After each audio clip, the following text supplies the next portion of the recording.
In the 5 days that followed, our gunners were to beat down the enemy artillery by steady observed fire and soften up positions in the enemy's foremost defence zone. Throughout this period, 8 Air Corps would be making continual attacks on the city, harbour, supply installations and airfields. And now, a word about our artillery strength. 11th Army had naturally called in every gun within reach for the attack, and OKH had made available the heaviest pieces available. In all, 54 Corps, Artillery Commander General Zukertort, had at its disposal 56 heavy and medium batteries, 41 light and 18 mortar batteries, in addition to 2 battalions of assault guns. This made a total of 121 batteries, supported by 2 observation battalions. The heavy siege artillery included batteries of cannon up to a caliber of 19 cm, as well as independent howitzer and heavy howitzer batteries with calibers of 30.5, 35, and 42 cm. Furthermore, there were 2 special 60 cm guns and the celebrated 80 cm Big Dora. This monster had originally been designed for bombarding the most formidable section of the Maginot Line, but had not been finished in time. It was a miracle of technical achievement. The barrel must have been 90 feet long, and the carriage as high as a 2-story house. 60 trains had been required to bring it into position along a railway specially laid for the purpose. 2 anti-aircraft regiments had to be constantly in attendance. Undoubtedly, the effectiveness of the cannon bore no real relation to all the effort and expense that had gone into making it. Nevertheless, one of its shells did destroy a big enemy ammunition dump buried 90 feet deep in the natural rock on the northern shore of Severnaya Bay. 30 Corps artillery was commanded by General Martinek, a particularly outstanding gunner officer who had previously held the same rank in the Austrian army. Unfortunately, he was later killed in the east as a corps commander. Altogether, the corps had 25 heavy and medium, 25 light, and 6 mortar batteries, as well as 1 assault gun and 2 observation battalions. Also assigned to it was 300 Panzer Regiment, whose tanks were remote-controlled and carried high explosive charges. The Romanian Mountain Corps had 12 medium and 22 light batteries with which to perform its holding task. A welcome addition to the assault artillery as a whole was provided by General Verse Richthofen, commander of 8 Air Corps, who turned over a number of his anti-aircraft regiments for use in a ground role. At no other time on the German side in World War II can artillery ever have been more formidably massed, particularly as regards the high calibers used, than for the attack on Sevastopol. Yet how trifling this seems when compared with the masses of guns later considered indispensable by the Russians for a breakthrough in open country. At Sevastopol, the attacker had 208 batteries, excluding anti-aircraft, at his disposal over a 22-mile front. This meant an average of less than 10 batteries to every mile of front, though the ratio was obviously higher in the actual assault sectors. The Soviet offensives of 1945 were based on a ratio of 400 guns to every mile of assault front. A few days before the attack, I paid a brief visit to the south coast to take a closer look at 30 Corps' own preparations. Our command post down there was a charming little Moorish-style palace, perched on a steep cliff overhanging the Black Sea coast, and formerly the property of a Grand Duke. On the last day of my stay, I made a reconnaissance trip in our only naval vessel, an Italian E-boat, along the coast to a point off Balaclava. My object was to ascertain how much of the coastal road, up which the whole of the Corps' reinforcements and supplies must pass, was visible from the sea and liable to come under observed bombardment from that quarter. In the event, presumably out of respect for our Luftwaffe, the Soviet Black Sea Fleet ventured no such action. On the way back, a calamity occurred just outside Yalta. Without any warning, a hail of machine gun bullets and cannon shells began pumping into us from the sky. We were being strafed by 2 Soviet fighters which had swooped out of the sun, their sound having been drowned by the roar of our own powerful engines. In a matter of seconds, 7 of the 16 persons on board were dead or wounded, and the heat from the flames threatened to detonate the torpedoes slung alongside. The behaviour of the captain, a young Italian sub-lieutenant, was beyond all praise, and he showed immense presence of mind in the steps he took to save us and his ship.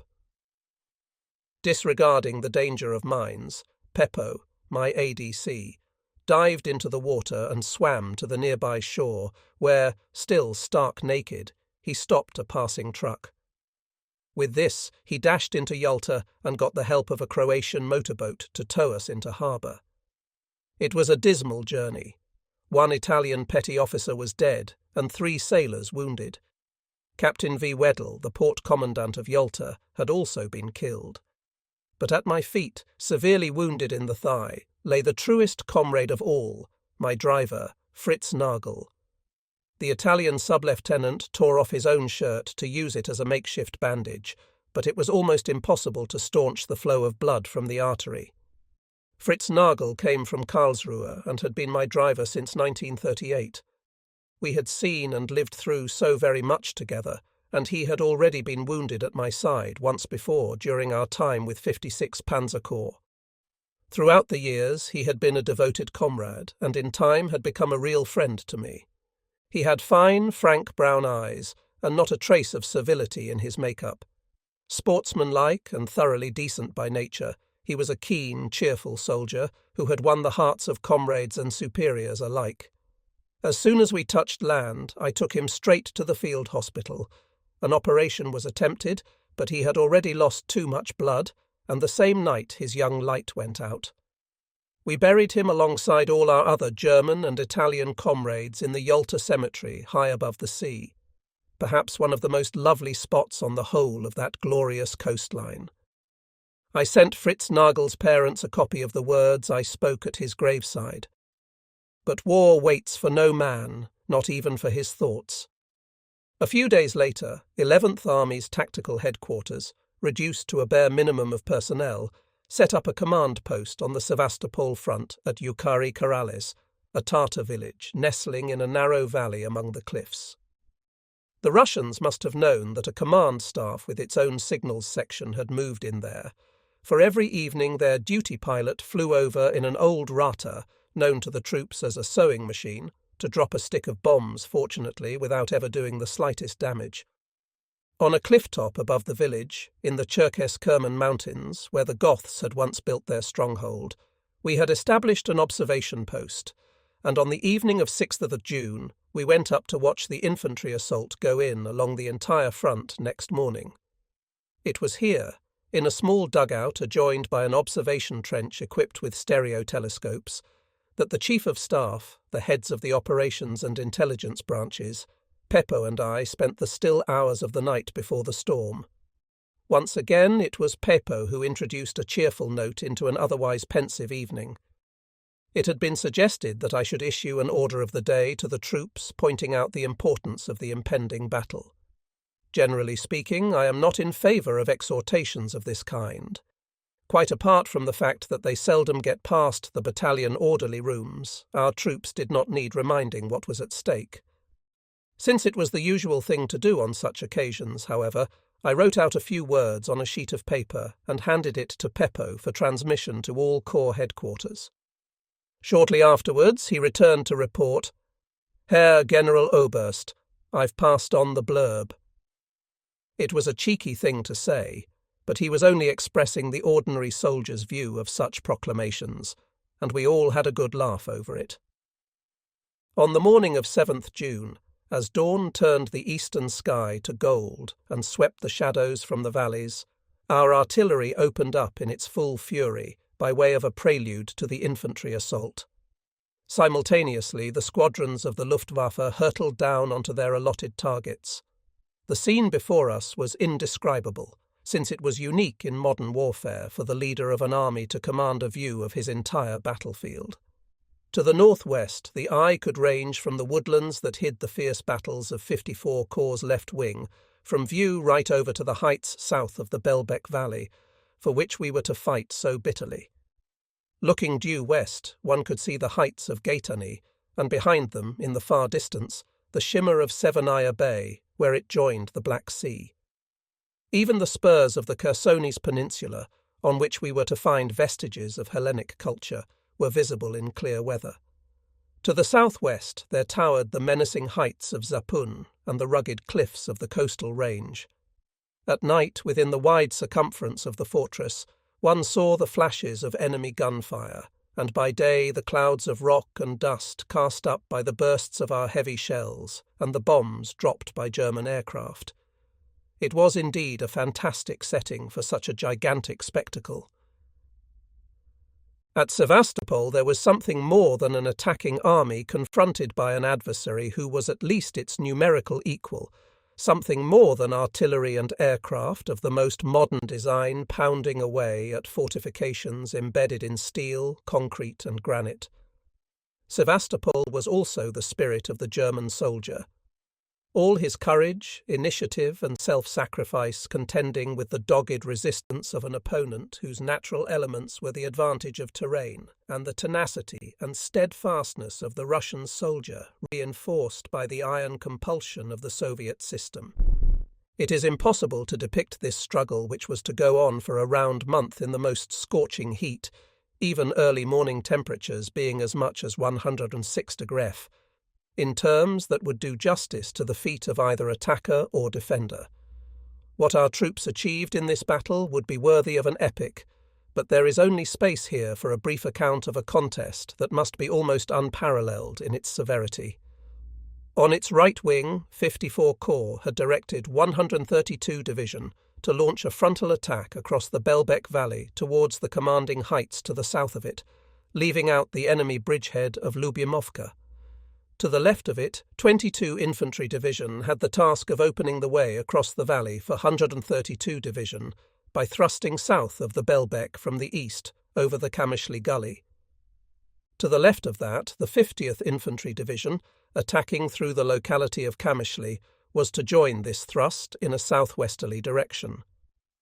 On the extreme left wing of the corps, in the mountainous woodlands, the 24th Infantry Division was to work its way forward towards the heights of Gaetani, its left flank being covered by the 18th Romanian Division. As a result of overwhelming support by the powerful assault artillery and the incessant attacks of the 8th Air Corps, it was possible to cross the Kamishli Gully and Belbek Valley on the first day and gain a footing on the commanding heights south of the latter.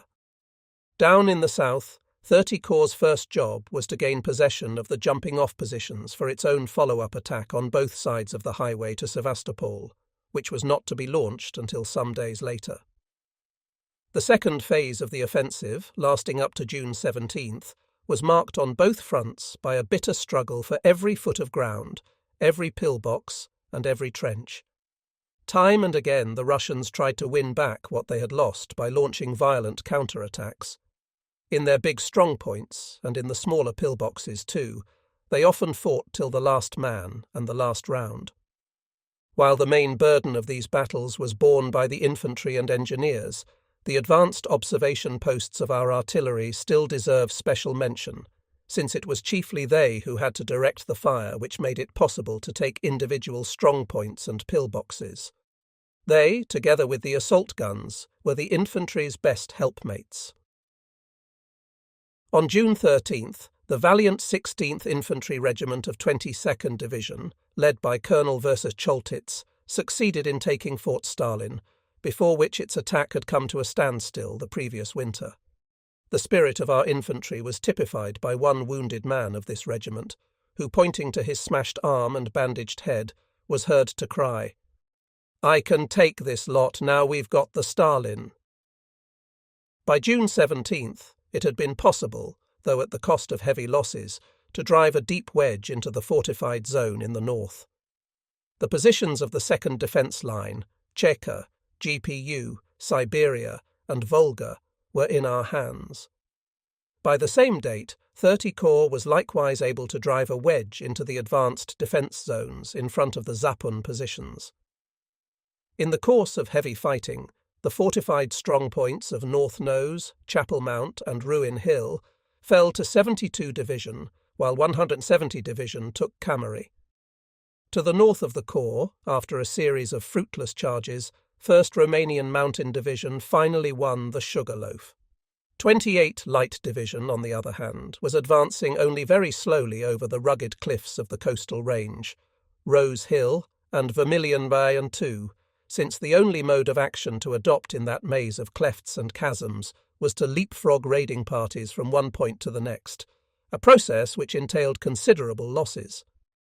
Despite the price we had paid for these successes, however, the outcome of the offensive seemed to be very much in the balance for the next few days. The endurance of our own troops was visibly running out.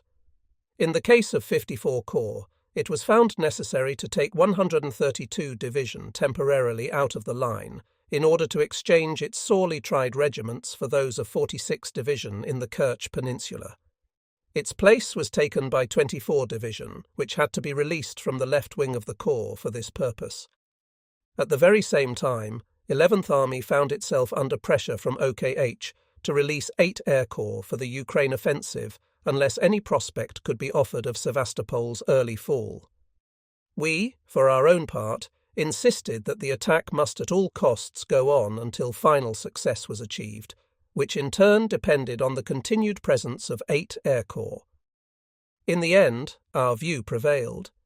Yet who at that time, faced with the dwindling strength of our infantry, could have guaranteed the early fall of the fortress?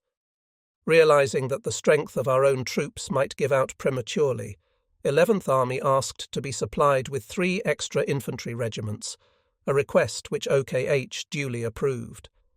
They were at least to arrive in time for the final phase of the struggle.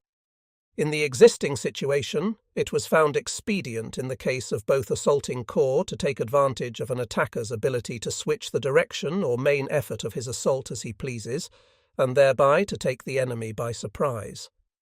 54. Corps turned west, committing 213 Infantry Regiment and 24 Division to battle as it did so. 213 Regiment, led by Colonel Hitzfeld, took the armour-plated battery Maxim Gorky Defiant, one of whose guns had already been put out of action by a direct hit from a siege battery. The other was demolished by our engineers, who had succeeded in getting onto the top of it. However, the garrison of the fort, which went several stories deep, did not surrender until our engineers had blown their way in through the turrets at ground level. In the course of one attempted breakout, the commissar in command was killed, whereupon his men surrendered with the name of Christ trembling on their lips. After that, 24th Division was able, by June 21st, to clear the rest of the northern sector along the west coast, as far as the fortifications guarding the entrance to Severnaya Bay. In the case of 30 Corps, too, a surprise alteration in the focal point of the attack brought about an important success by June 17th. The Corps resolved to halt the advance across the northern chain of the coastal range east of Balaclava, and to concentrate its forces on and immediately south of the main road for a surprise thrust. There was only artillery to counteract any flank action from the direction of the coastal range. 72 Division duly succeeded in overrunning the enemy's positions south of the road, and its reconnaissance battalion, led by Major Bark, boldly exploited this initial gain by pushing straight through the floundering enemy as far as Eagle's Perch in front of the Zappen line. In the early morning of 18th of June, the battalion managed to take the strongly defended Eagle position and to remain in possession there until the division could move reinforcements up. This having been achieved, it was possible to extend our penetration of the enemy defence system northwards. In the subsequent and third phase, success was again achieved by sudden shifts in the focal point of the attack, particularly on the part of the artillery. In the north, this meant the full attainment of the first objective, Severnaya Bay, and in the south possession of our jumping-off positions for the assault on the Zapun line. In the northern sector, the whole fire of the artillery was concentrated to permit 24 Division to take the peninsular forts dominating the entrance to Severnaya Bay. The most formidable of these was the antiquated but still powerful strongpoint known as North Fort. 22 Division gained control along its whole front of the cliffs overlooking Severnaya Bay. There was extremely hard fighting for the railway tunnel on the boundary between 22 and 50 divisions, out of which the enemy launched a strong counterattack with a brigade that had recently arrived by cruiser. The tunnel was finally captured by shelling its entrance. Not only hundreds of troops came out, but an even greater number of civilians, including women and children. Particular difficulty was experienced in winkling the enemy out of his last hideouts on the northern shore of the bay, where deep galleries for storing supplies and ammunition had been driven into the sheer wall of rock. These had been equipped for defence by the addition of steel doors. Since the occupants, under pressure from their commissars, showed no sign of surrendering, we had to try to blow the doors open. As our engineers approached the first of them, there was an explosion inside the casemate, and a large slab of cliff came tumbling down, burying not only the enemy within, but also our own squad of engineers. The commissar in command had blown the casemate and its occupants sky high. In the end, a second lieutenant from an assault battery, who had brought up his gun along the coastal road regardless of enemy shelling from the southern shore, managed to force the other casemates to open up after he had fired on their embrasures at point-blank range. Crowds of completely worn-out soldiers and civilians emerged, their commissars having committed suicide. Thirdly, 50 Division, which had some hard fighting to do in the thicket-covered country of its own sector, was able to reach the eastern end of Severnaya Bay and gain possession of the heights of Gaetani dominating the mouth of the Chornaya Valley. To the left of it, the right wing of the Romanian Mountain Corps was fighting its way forward through wooded country over the hills southeast of Gaetani. General Lascar, who later went into captivity at Stalingrad, was the life and soul of this advance. 30 Corps too made gains by sudden changes in the direction of its attack. Taking advantage of the capture of Eagle's Perch by 72 Division, it swung 170 Division round from the south to attack the Fedyukini Massif. The enemy, whose eyes were turned east and who was probably already expecting an attack on the Zapun Heights themselves, was taken completely by surprise, and it was possible to take the Massif relatively quickly. This secured a firm base for the decisive assault on the Zapun line. During the same few days, some progress was also made by the left wing of the Romanian Mountain Corps, 1 Mountain Division. 11th Army thus found itself in possession of almost the whole outer belt of the fortress by the morning of 26th June. The enemy had been thrown back into the inner fortified zone, whose northern front was formed by the precipitous rock face of Severnaya Bay's southern shore, and whose eastern front ran from the heights of Inkerman along the Zapun range to the cliffs around Balaclava. 11th Army now had to decide how to break open this inner ring of fortifications. It was taken for granted that the enemy in Sevastopol would continue to resist as bitterly as before, particularly as none of the statements issued by his immediate superiors, Crimean Front Headquarters, encouraged any hope of an evacuation.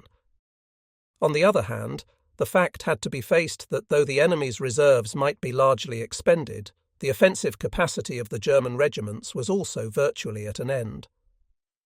In recent weeks, I had spent all my mornings and afternoons visiting corps staffs, artillery commanders, divisions, regiments, battalions, and gunner observation posts.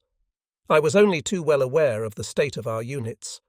The regiments had dwindled away to a few hundred men each, and I remember one company being pulled out of the line with a strength of 1 officer and 8 men. How, then, were we going to finish off the battle for Sevastopol, now that 54 Corps had Severnaya Bay before it, and 30 Corps was facing the difficult assault on the Zapun Heights? The ideal solution at this point would have been to switch the weight of the entire offensive to 30 Corps on the southern wing. In practice, however, this was just not possible. Moving the divisions alone was bound to take several days, and in this time the enemy would have an opportunity to recover his strength. In the frontal area, the two sectors were linked by only one narrow road, which we had taken immense trouble to build through the mountains the previous winter. In any case, it could not bear the weight of the heavy artillery, and the task of moving that quantity of guns round by way of Yalta and stocking them with ammunition when they reached the southern sector would have taken weeks to complete. An additional factor to bear in mind was the Supreme Command's intention of withdrawing 8 Air Corps from the Crimea at an early date. Immediately after 22 Division reached Severnaya Bay, I had been down to visit its regiments in order to obtain a general view of the situation from an observation post on the northern shore. Before me lay a stretch of water between 1/2 mile and 1,000 yards wide, where whole fleets had once lain at anchor. On the far side, to the right, was the city of Sevastopol, and straight ahead a wall of cliff honeycombed with enemy positions. It occurred to me that from here, in other words from the flank, one should be able to unhinge the Zapun fortifications, for the last direction from which the enemy seemed likely to expect an attack was across Severnaya Bay. When I first discussed this plan of mine with 54 Corps and a number of subordinate commanders, there was a great deal of headshaking and scepticism. How, they asked, could assault boats get across that broad stretch of bay in the face of the formidable array of guns and fortifications overlooking the southern shore? How, for that matter, were the assault boats even to be got to the shore and loaded with troops, when the sole access to the water was down 1 or 2 steep ravines, which could obviously be kept under fire by the enemy on the southern coast? For the very reason that it appeared impossible, however, an attack across Severnaya Bay would take the enemy unawares, and might well be the key to success. Despite all the objections raised, therefore, I stuck to my plan, hard though it was to order such a hazardous undertaking when one's own position prevented one from taking part. Once the decision had been taken, everyone involved set about its execution with the utmost energy. In this connection, a special word of appreciation is due to the engineers, who had already given an excellent account of themselves alongside the infantry in the fighting for the pillbox positions. The general offensive against the inner fortress area, 54 Corps crossing Severnaya Bay and 30 Corps assaulting the Zapun Heights, was due to start early on the morning of 29th June. Already on 28th June 50th, division had succeeded in crossing the lower course of the Chornaya and taken the Inkerman. This was the scene of a tragedy that shows with what fanaticism the Bolsheviks fought. High above the Inkerman towered a sheer wall of cliff extending far away to the south. Inside it were enormous chambers which had served as cellarage for the Crimean champagne factories. Alongside the large stocks of wine, the Bolsheviks had dumped ammunition, but now they were also using the chambers to accommodate thousands of wounded and refugees. Just as our troops were entering the Inkerman, the whole cliff behind it shuddered under the impact of a tremendous detonation, and the Kofut wall of rock fell in over a length of some 900 yards, burying thousands of people beneath it. Though the act of a few fanatical commissars, it was a measure of the contempt for human life which had become a principle of this Asiatic power. During those midnight hours of 28th or 29th June in which the preparations for the crossing of Severnaya Bay were being made, a tremendous tension gripped everyone connected with the operation. In order to blanket all noise from the northern shore, 8 Air Corps kept up an incessant air raid on the city. The whole of the artillery stood by to begin a murderous bombardment of the cliff tops on the southern shore the very moment any fire from there showed that the enemy had perceived what we were about. But everything remained quiet on the other side, and the difficult job of launching and loading the assault boats went off without a hitch. At 1 o'clock, the first wave from 22 and 24 divisions pushed off and headed for the opposite shore.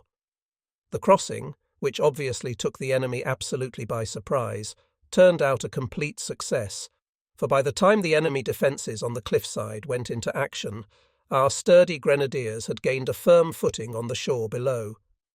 Any enemy weapons showing themselves from now on were quickly knocked out by our troops as they scaled the cliffs to the plateau above. With that, the dreaded Zapun position was unhinged from the flank. At first light, however, our troops had also gone into action against the front of this position. On the left wing of 54 Corps, 50 Division and the newly committed 132 Division, now composed of the infantry regiments of 46 Division, moved off from positions around and to the south of Gaetani to assault the heights between the Inkerman and a point to the south of it. The attack received supporting flank fire from the artillery on the north shore of Severnaya Bay and was joined by the right wing of the Romanian Mountain Corps. 30 Corps likewise began its decisive push towards the Zapun line at daybreak, supported by the long-range batteries of 54 Corps and massed sorties by 8 Air Corps. While using its artillery to create the illusion that an attack on a broad front was pending, 30 Corps had assembled 170 Division as a task force in an extremely small area by the Fedzucchini Heights, and the latter, supported by assault guns, 300 Panzer Battalion, and the direct fire of an anti-aircraft regiment, soon reached the high ground on both sides of the highway to Sevastopol. Taking advantage of the enemy's confusion, the division forthwith exploited far enough north, west, and south for the Corps to move its other divisions up to the crest. After the successful crossing of the bay, the fall of the heights of Inkerman, and the penetration of the Zapun positions by 30 Corps, the fate of the Sevastopol fortress was sealed. What now followed was a last desperate struggle that could neither stave off the defending army's utter defeat nor possibly benefit the Soviets as regards the overall operational situation. It would even have been superfluous from the viewpoint of military honour, for goodness knows the Russian soldier had fought bravely enough.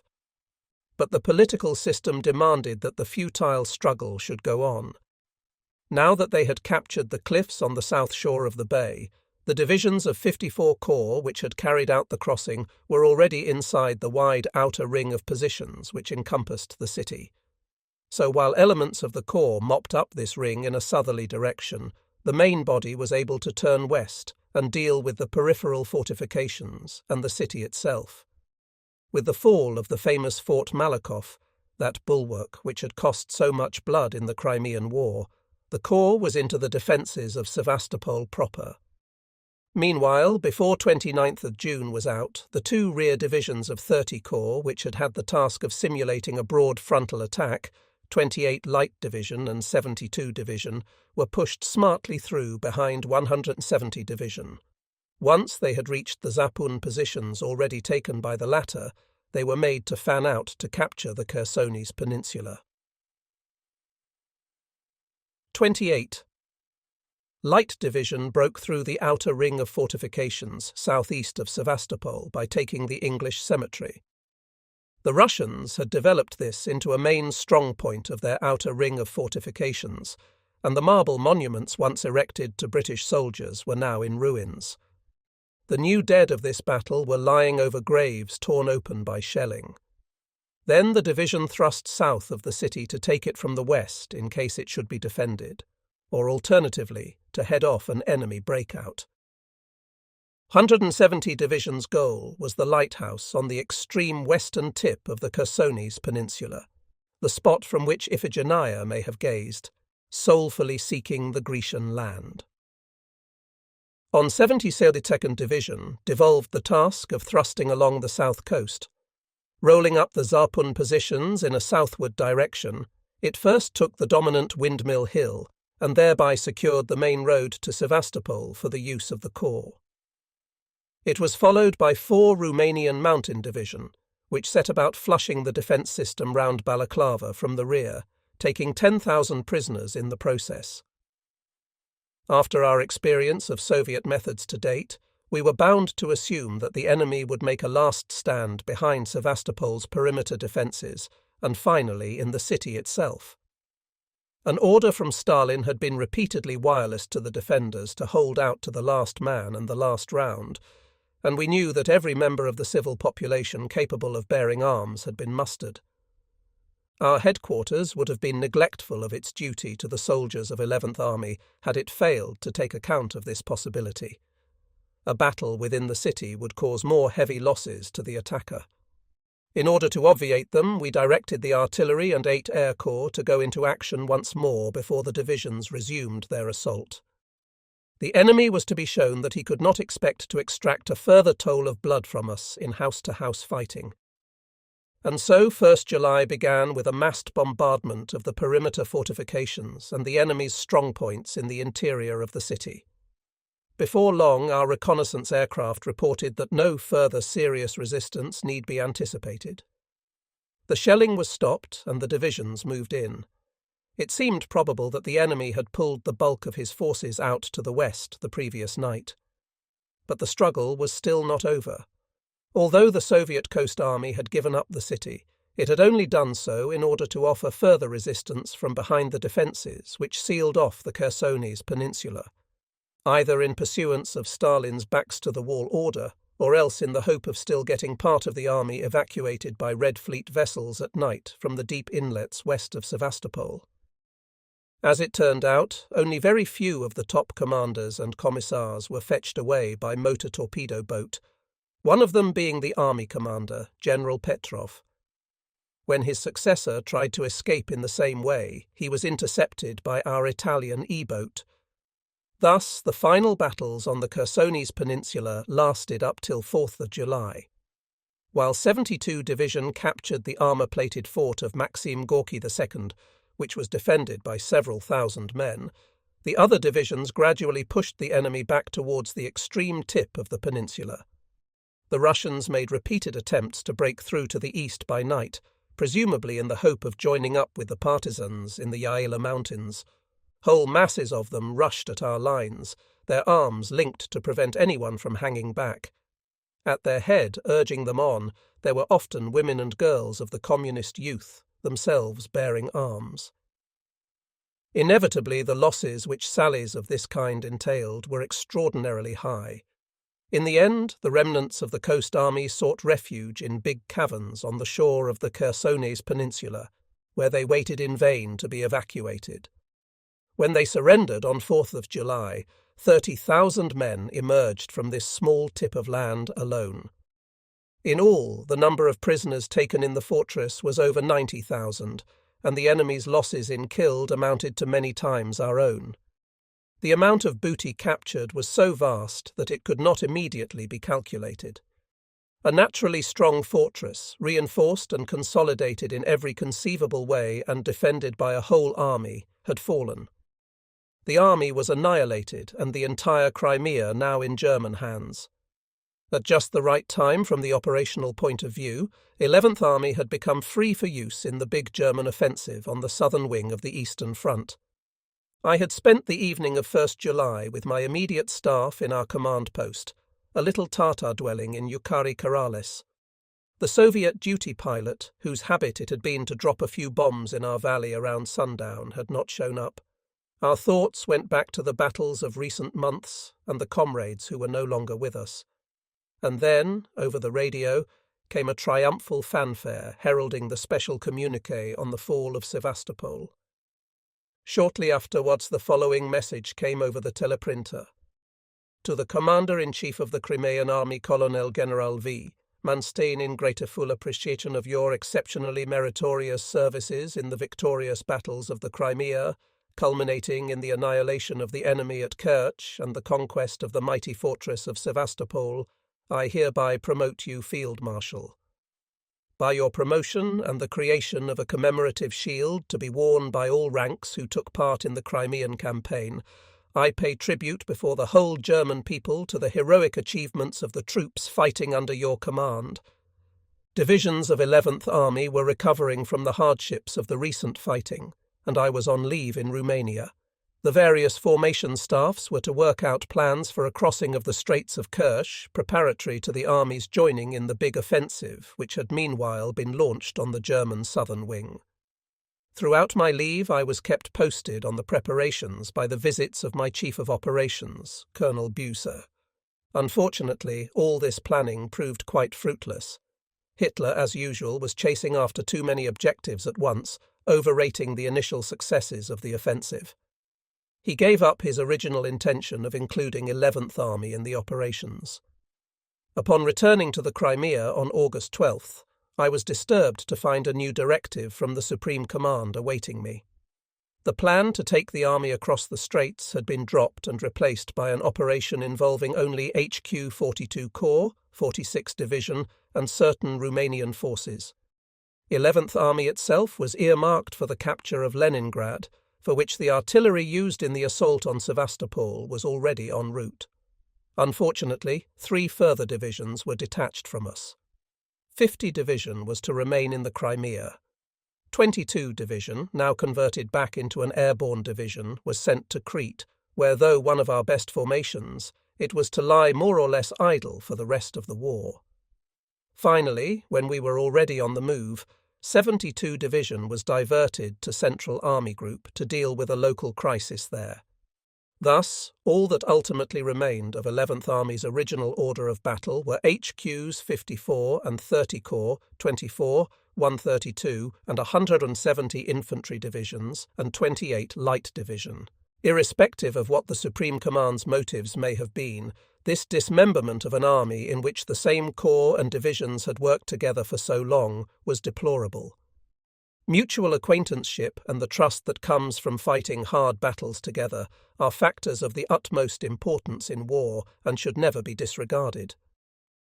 But there was another aspect of even greater relevance. Could there be any justification for taking 11th Army away from the southern wing of the Eastern Front now that it was free in the Crimea and employing it on a task which was palpably less important, the conquest of Leningrad? On the German side, after all, the decisive results in that summer of 1942 were being sought in the south of the front. This was a task for which we could never be too strong, particularly as it was obvious even now that the duality of Hitler's objective, Stalingrad and the Caucasus, would split the offensive in two directions, and that the further east it went, the longer the northern flank of the spearhead must become. Subsequent events showed how much better it would have been to keep 11th Army on the southern wing, irrespective of whether it had been moved forward over the Straits of Kerch to stop the enemy from falling back on the Caucasus, or had initially followed up the attacking army groups as an operational reserve. When I broke my flight north to call at Hitler's headquarters and talk over my new commitments, I discussed this problem in detail with the Chief of the General Staff, Colonel General Halder. Halder made it quite clear that he completely disagreed with Hitler's proposal to try to take Leningrad in addition to conducting an offensive in the south, but said that Hitler had insisted on this and refused to relinquish the idea. However, when I asked if he thought it practicable to dispense entirely with 11th Army in the south, he told me that he did. I myself remained sceptical without, of course, being able to refute the Chief of Staff's opinion in advance. On the same occasion, I was appalled to find how bad relations were between Hitler and his Chief of Staff. One of the points brought up at the daily conference was the local crisis which had developed in Central Army Group's sector in consequence of a limited Soviet offensive there. The same crisis, in fact, that had necessitated the detachment of our own 72 Division. When Hitler took this as an occasion for indulging in a tirade against the men fighting on the spot, Halder emphatically contradicted him, pointing out that the strength of the troops had long been overtaxed, and that the high loss of officers and NCOs in particular had been bound to have repercussions. Though couched in thoroughly objective language, Halder's strictures provoked an outburst of fury from Hitler. He questioned, in the most tactless terms, Halder's right to differ with him, declaring that as a frontline infantryman of World War I, he was an infinitely better judge of the matter than Halder, who had never been in this position. The whole scene was so undignified that I pointedly left the map table and remained away till Hitler calmed down and asked me to return. Afterwards, I felt compelled to mention the incident to the head of the personnel office, General Schmundt, who was also Hitler's chief military assistant. I told him it was quite impossible for the Commander-in-Chief and the Chief of Staff of the Army to be on terms like this, and that either Hitler must listen to his Chief of Staff and show him at least the respect that was his due, or Halder must take the only course remaining open to him. Unfortunately, nothing of the sort occurred until the break came 6 weeks later with Halder's dismissal. On August 27th, 11th Army Headquarters arrived on the Leningrad front to investigate the possibilities of an attack in 18th Army's sector and to settle on the plan for the assault on the city. It was intended that once this was done, we should take over that part of 18th Army's front which faced north, while the latter retained its eastern front on the Volkhov. The front earmarked for 11th Army was divided into 3 parts: the Neva sector from Lake Ladoga to the southeast of Leningrad, the actual assault front south of Leningrad, and the front containing the extensive bridgehead still held by the Soviets on the south shore of the Gulf of Finland around Oranienbaum. In addition to powerful assault artillery, part of which had been brought up from Sevastopol, there were to be over 13 divisions at the army's disposal, including the Spanish Blue Division, one armoured and one mountain division, and an SS brigade. Of these forces, however, since the Neva and Oranienbaum fronts would be requiring 2 divisions each, only 9.5 would be left for the attack on Leningrad. This was none too big a force considering that the enemy had an army there of 19 rifle divisions, 1 rifle brigade, 1 frontier guard brigade, and between 1 and 2 independent armoured brigades. In view of these relative strengths, it would naturally have been of tremendous assistance to us if the Finns, who had forces sealing off the Karelian Isthmus in the north of Leningrad, had participated in the offensive. However, when the question was put to the German liaison officer at Finnish headquarters, General Erfurth, it emerged that the Finnish High Command had declined to take part. The Finnish standpoint, according to the general, was that Finland had maintained ever since 1918 that her existence would never constitute a threat to Leningrad. This put any Finnish contribution to the offensive right out of the question. 11th Army thus found itself thrown entirely on its own resources for the execution of its mission. We were well aware that the success of the operation was somewhat problematical, and the fact that it need not have been necessary at all hardly made it any more palatable to us. In the summer of 1941, there had probably been a very good chance of taking Leningrad by a coup de main. Though in those early days Hitler himself regarded the early capture of the city as a main priority, the opportunity was missed for some reason or other. Later, Hitler thought he could starve Leningrad out. This the Soviets foiled by supplying the city over Lake Ladoga, in the summer by ship and in the winter by a railway line laid across the ice. What the Germans were left with today was a front from Lake Ladoga to the west of Oranienbaum, which was a steady drain on their resources. While its removal was certainly most desirable, the advisability of attacking the city just now, when an attempt was being made to force the issue in the south of the Eastern Front, was a debatable point. As Schiller once said, "What we omit from a single hour is lost to all eternity." Still, it was up to us to prepare as best we could for the attack we were called upon to make. To anyone reconnoitring along the front south of Leningrad, the city seemed to lie within clutching distance, although it enjoyed the protection of a whole net of fieldworks distributed in depth. One could pick out the big Kolpino works on the Neva, which were still turning out tanks. The Pulkovo shipyards on the Gulf of Finland were also visible. In the distance were the silhouettes of St. Isaac's Cathedral, the pointed tower of the Admiralty, and the fortress of Peter and Paul. In clear weather, it was also possible to see a battle cruiser on the Neva that had been disabled by gunfire. She was one of the 10,000-ton vessels we had sold to the Russians in 1940. I was sad to learn that several of the imperial residences I knew from 1931, the lovely Catherine Palace in Tsarsko Selo, the smaller palace in the same place where the last Tsar lived, and the delightful Peterhof on the Gulf of Finland, had fallen victims to the war. They had been set on fire by Soviet shelling.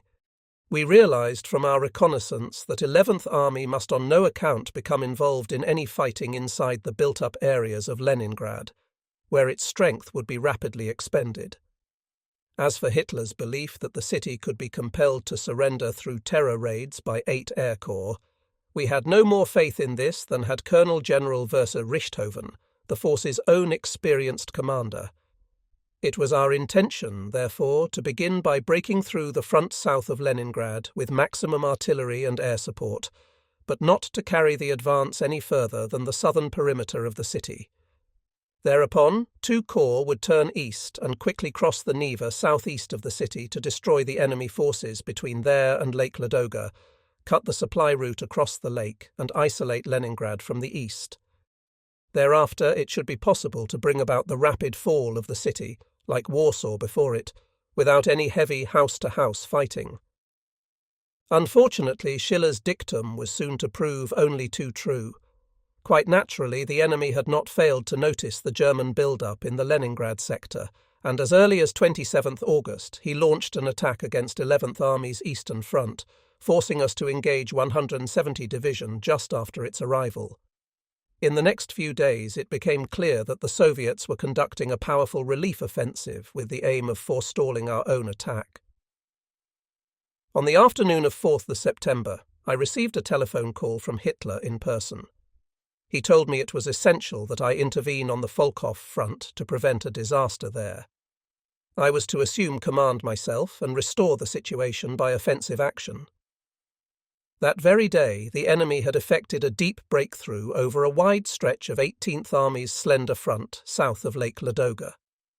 Obviously, it was somewhat embarrassing for us to relieve 18th Army of command in its own sector just when a serious crisis had developed there.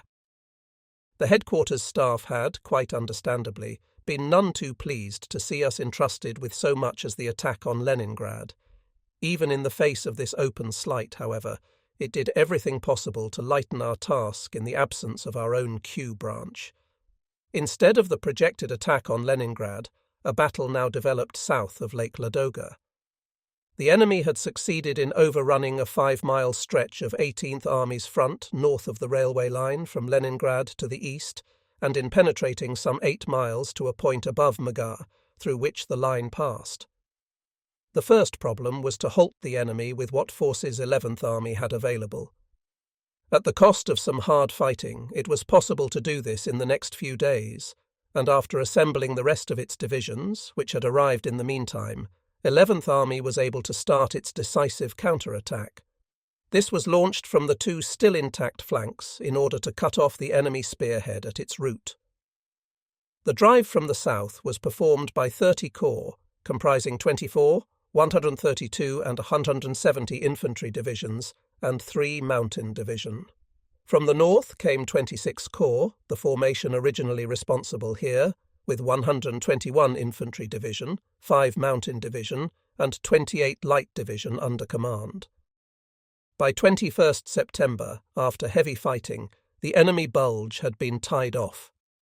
In the next few days, vigorous attacks by fresh enemy forces from the east were beaten off as they tried to relieve the encircled enemy spearheads.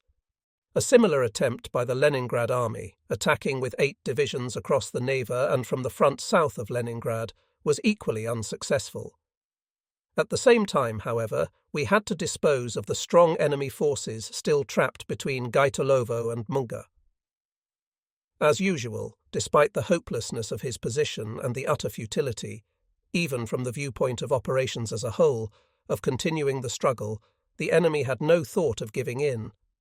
On the contrary, he tried again and again to break out of the pocket. As the entire area was thickly wooded, we, incidentally, would never have attempted such a breakthrough in country of this sort. Any attempt on our part to get our infantry to grips with the enemy would have caused us excessive losses. Consequently, 11th Army brought over the greatest possible concentration of artillery from the Leningrad front in order to subject the pocket to a round-the-clock bombardment. In the space of only a few days, this shelling, supplemented by repeated attacks by the Luftwaffe, had turned the forest area into a pock-marked wilderness, relieved only by the stumps of what had recently been giant trees. The captured diary of a Soviet regimental commander later gave us some idea of what effect we had achieved. It also showed just how ruthless the commissars had been in forcing the troops in the pocket to prolong their resistance. By these methods, we were able to end the fighting in the pocket by 2nd October. The enemy, 2nd Shock Army, had thrown no fewer than 16 rifle divisions, 9 rifle brigades and 5 armoured brigades into the battle, and, out of these, 7 rifle divisions, 6 rifle brigades and 4 armoured brigades met their fate in the pocket. The remainder suffered extremely heavy losses in their fruitless attempts to batter a way through to the beleaguered force. 12,000 prisoners were taken, and over 300 guns, 500 mortars and 244 tanks were either captured or destroyed. The enemy's losses in dead many times exceeded the number of prisoners. While the task of restoring the position on 18th Army's eastern front was thereby fulfilled, our own division's casualties had also been heavy, and a considerable amount of the ammunition intended for the attack on Leningrad had been used up. In view of this, there could be no question of immediately going over to the offensive. Nonetheless, Hitler was at first unwilling to give up the idea of taking Leningrad, although he was not prepared to set more limited objectives. This, of course, would still not have achieved our object, which was to iron out the position on the Leningrad front once and for all, and 11th Army duly insisted that it could not undertake an operation against the city without an adequate rest and refit, let alone with insufficient forces. While these discussions dragged on and one plan superseded another, October passed by. It was more than frustrating to be stuck up here in the north when our offensive in the south of the front appeared to be petering out in the Caucasus and at the gates of Stalingrad. Not surprisingly, my ADC, Lieutenant Specht, once again felt the dissatisfaction which inevitably besets a young officer on a higher formation staff when there is nothing vital to occupy him. Peppo began tugging at the bit, and I, knowing how he felt, could not bring myself to deny him his wish. I sent him off to 170 Division, which was in action on the Neva, and in whose ranks he had already fought for a time in the Crimea. The poor lad crashed in a Fieseler Storch while on his way to join his regiment, and we buried him on 25th of October. His death was a sad blow to everyone, most of all to myself. Never again should we hear his clear voice and gay laugh. How I would miss this young comrade who had filled our many hours together with his merriment and been my companion on so many strenuous and dangerous trips, never once losing his brightness, self-confidence or drive. After my good comrade Nagel, he was the second of my immediate associates to be snatched away from us by the war in the East. Just before Specht's burial, I had to fly to the Supreme Headquarters to receive my Field Marshal's baton. What a thrill it would have given him to have gone with me. As had always been the case with me to date, Hitler went out of his way to be affable and spoke with warm appreciation of the way the troops of 11th Army had acquitted themselves in the Battle of Lake Ladoga. I took this opportunity to impress my views on him regarding the excessive demands being imposed on our infantry. With such high losses as we were bound to have in the East when fighting an enemy as tough as the Russians, it was vitally important that the infantry regiments should always be brought back up to strength with the minimum possible delay. But when replacements never arrived on time, and none had ever done so since the Russian campaign began, the infantry had to go into action far below their proper strength, with the inevitable result that the fighting troops became more and more worn down as time went on.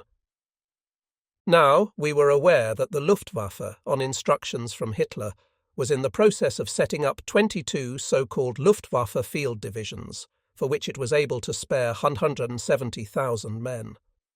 There was nothing surprising in this. Goering had always done things on an extravagant scale in his own domain, not only where funds and installations were concerned, but also in regard to manpower. In the same vein, the Luftwaffe had been established to take on operational commitments for which, as had since turned out, it was unable to find sufficient numbers either of air crews or machines. This is not the place to inquire why things should have been allowed to come to such a pass. The essential fact was that the Luftwaffe had some 170,000 men to spare, and could have spared them long ago, the dream of a strategic air war having ended, for all practical purposes, with the Battle of Britain. These 170,000 men were now to be concentrated in the Luftwaffe's own private units to fight a war on the ground. Considering what a wide choice had been open to the Luftwaffe in making its selections for these divisions, they were doubtless composed of first-class soldiers. Had they been drafted to army divisions as replacements in autumn 1941 to maintain the latter at their full fighting strength, the German army might well have been saved most of the emergencies of the winter of 1941-42. But to form these excellent troops into divisions within the framework of the Luftwaffe was sheer lunacy. Where were they to get the necessary close combat training and practice in working with other formations? Where were they to get the battle experience so vital in the East? And where was the Luftwaffe to find divisional, regimental and battalion commanders? I covered all these aspects in detail during that talk with Hitler, and a little later set them out in a memorandum I drafted for his attention. He listened to my arguments attentively enough, but insisted that he had already given the matter his fullest consideration, and must stick to his decision. Shortly afterward, the then Chief of Operations of Central Army Group, a man who was always well informed on account of his friendship with Hitler's ADC, told me the reasons which Goering had given Hitler for wanting the Luftwaffe to set up its own divisions. Goering had claimed that he could not hand over his soldiers, reared in the spirit of National Socialism, to an army which still had chaplains and was led by officers steeped in the traditions of the Kaiser. He had already told his own people that the Luftwaffe must make sacrifices too, lest the army appear virtually to stand alone in this respect. Such were the arguments with which Goering had sold his scheme to Hitler. Our Leningrad mission as such was now coming to an end. During my visit to Vinitsa, Hitler said that my headquarters would probably be moved to Central Army Group in the Vitebsk region, where there were signs that a big enemy offensive was pending. If and when this materialized, our task would be to counteract it with an offensive of our own. At the same time, however, he told me that if he and his headquarters should leave Vinitsa, I was to be put in command of Army Group A. After removing Field Marshal List from this appointment without valid reason, following a difference of opinion with him, Hitler had been commanding the Army Group himself as a sort of sideline, a quite impossible arrangement in the long run. More surprising still was what he had to say on this occasion in connection with my eventual appointment as Commander-in-Chief of the Army Group. Next year, he told me, he was thinking of driving through the Caucasus to the Near East with a motorized army group. It was a measure of how unrealistically he still assessed the overall military situation and its strategic possibilities. My last few days on the Leningrad front were marked by the hardest blow that could have befallen my dear wife, myself, and our children in the last war: the death of our eldest son, Gero. He fell for our beloved Germany on 29th October as a second lieutenant in the 51 Panzer Grenadier Regiment of my old 18 Division. I trust, as one under whose command so many thousands of youngsters gave their lives for Germany, that I may be forgiven for mentioning this purely personal loss here. The sacrifice of our son's life was certainly no different from that made by countless other young Germans and their fathers and mothers, but it will be appreciated that there must be a place in these memoirs of mine for the son who gave his life for our fatherland. He shall stand here for all the others who trod the same road as he did, whose sacrifice was the same as his sacrifice, and who live on in the hearts of their dear ones just as our beloved son lives on in ours. Our Gero, born on New Year's Eve 1922 and killed in his 20th year, had been a delicate child from birth. He had suffered from asthma from childhood, and it was due only to the constant care of my wife that he grew up fit enough to become a soldier. Yet while his ailment deprived him of many things in his boyhood, it had also made him unusually mature and determined to do what life demanded of him, despite all his handicaps. Gero was a particularly lovable child, serious, thoughtful, but always happy. After taking his final school examination at the Ritter Academy in Liegnitz in 1940, he expressed the wish to become a soldier and to join my own arm, the infantry, known in Germany as the Queen of the Battlefield, because it has from time immemorial borne the brunt of the fighting. It goes without saying that we, as his parents, understood this desire to follow in the footsteps of generations of ancestors, although neither of us had ever made any attempt to influence him in his choice of a profession. It was simply in his blood to become a regular officer, to be a trainer of German youth, and to be at its head in times of stress. So, having passed his school examinations, he joined 51 Panzer Grenadier Regiment in Liegnitz and went through the 1941 summer campaign in Russia as a private soldier. He was promoted corporal and won the Iron Cross for going back again with other volunteers to pick up a comrade wounded on patrol. In autumn 1941 he was sent home to the officers' school, and in spring 1942 he received his commission. After a serious illness and convalescent leave, he came back to the regiment he loved, now in action on Lake Ilmen as part of 16th Army. I had the joy of seeing him on his way out there when he visited me in my caravan at the front during the Battle of Lake Ladoga. After that, I saw him once more when I visited my friend Bush at 16th Army Headquarters on 18th of October. He had invited Gero up as well, so that we, Bush and our dear Specht, my ADC, were able to spend a happy evening together. Specht himself was killed only a few days later.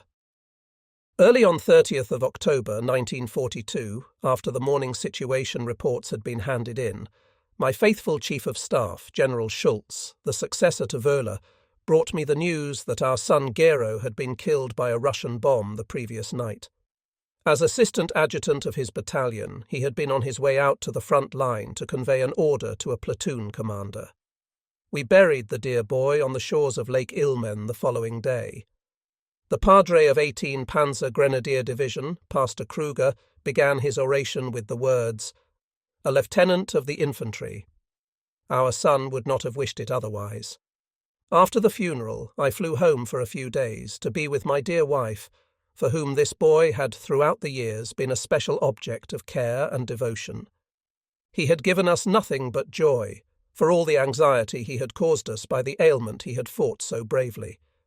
We laid his soul in God's hands. Gero Erich Sylvester von Manstein, as so many other young Germans, fell in action like the brave soldier he was.